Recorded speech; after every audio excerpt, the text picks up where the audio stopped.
भाजपा के प्रदेश अध्यक्ष वीडी शर्मा के द्वारा पूर्व मुख्यमंत्री कमलनाथ पर लगाए गए व्यक्तिगत आरोपों से कांग्रेस नेता पूर्व वित्त मंत्री और पश्चिम क्षेत्र के विधायक तरुण भनोत ने वीडी शर्मा के इस बयान की निंदा की है और कहा है कि इस तरह के अनर्गल आरोप उन्हें नहीं लगाना चाहिए, क्योंकि सबसे ज्यादा भ्रष्टाचार तो शिवराज सरकार में है। चारों ओर लूट खसोट के अड्डे बने हुए हैं। ऐसे में पहले वे अपने गिरेबा में झांक कर देखें।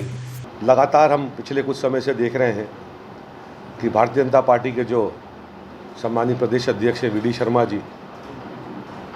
वो मध्य प्रदेश के पूर्व मुख्यमंत्री एवं कांग्रेस प्रदेश अध्यक्ष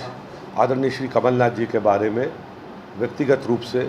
अनर्गल कुछ भी आरोप लगा रहे हैं, जो कि बेहद दुर्भाग्यपूर्ण बात है और निंदनीय भी है।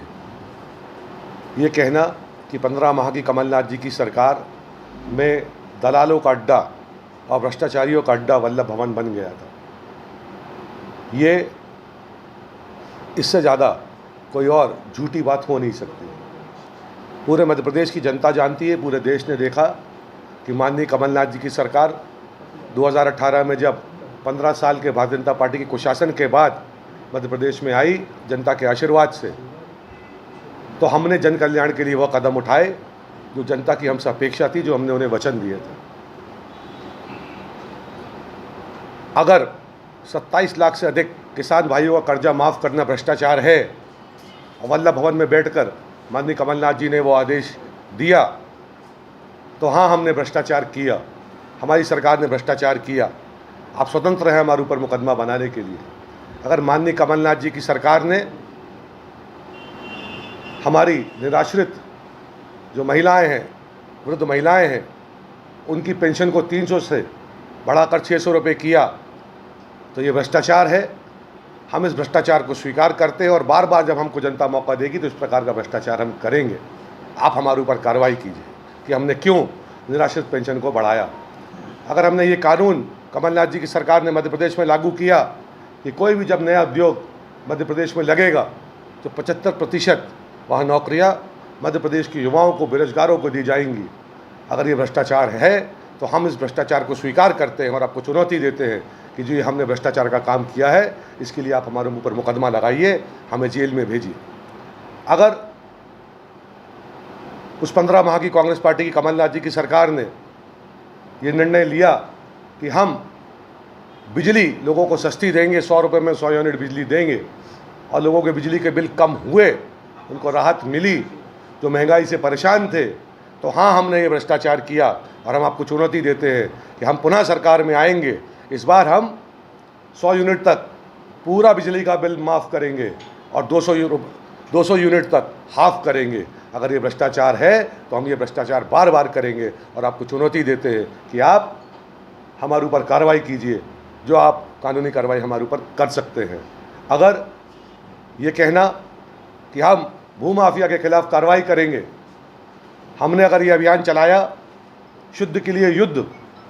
जो छोटे छोटे नौनिहाल बच्चों के खाने में, दूध में माफिया मध्य प्रदेश में मिलावट करता था, और अगर हमने उनको जेल का रास्ता दिखाया, ये आपके भ्रष्टाचार की श्रेणी में आता है। और अगर हमने गलत किया तो हम आपको चुनौती देते हैं कि हम ये भ्रष्टाचार पुनः सरकार में आने पर जनता की, मध्य प्रदेश की जनता के आशीर्वाद से पुनः करेंगे। अगर कमलनाथ जी की सरकार में, मैं चुनौती देकर आपसे ये जवाब चाहता हूँ कि आप इस बात का जवाब दें कि रेत के खनन का जो राजस्व मध्य प्रदेश सरकार को मिल रहा था, हमारी सरकार में आने से पहले वो 168 करोड़ रुपए की आय उससे प्राप्त हुई थी। और अगर हमारी सरकार ने ये नीति बनाई कि आज मध्य प्रदेश में को रेत खनन से 1200 करोड़ रुपए की राशि मिल रही है, और अगर ये हम आप भ्रष्टाचार की श्रेणी में इसको मानते हैं, हाँ, हमने ये भ्रष्टाचार किया, आप हमारे ऊपर कार्रवाई करें। 2-2 साल हो रहे हैं महाविद्यालय में पढ़ने वाले बच्चों की छात्रवृत्ति नहीं आ रही है, जिसके कारण कॉलेज उनको बाहर का रास्ता दिखा रहे, परीक्षा नहीं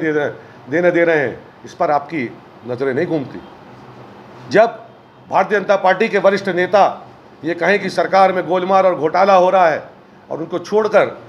मध्य प्रदेश की राजनीति के संत कहे जाते थे कैलाश जोशी जी,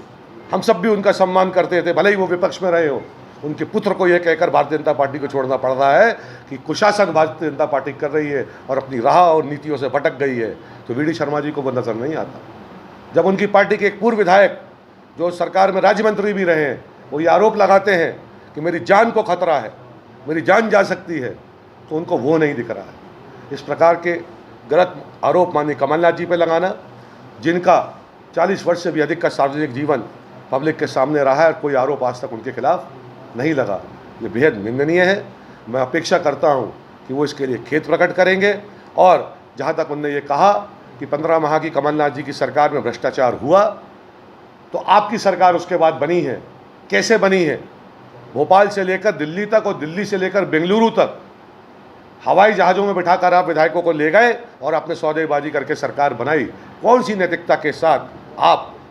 उनके ऊपर आरोप लगाते हैं जिनने सार्वजनिक जीवन में जिनके ऊपर कोई आरोप आज तक लगा नहीं, और अगर किसी ने लगाने की हिमाकत की तो वो उसको आज तक सिद्ध नहीं कर पाया।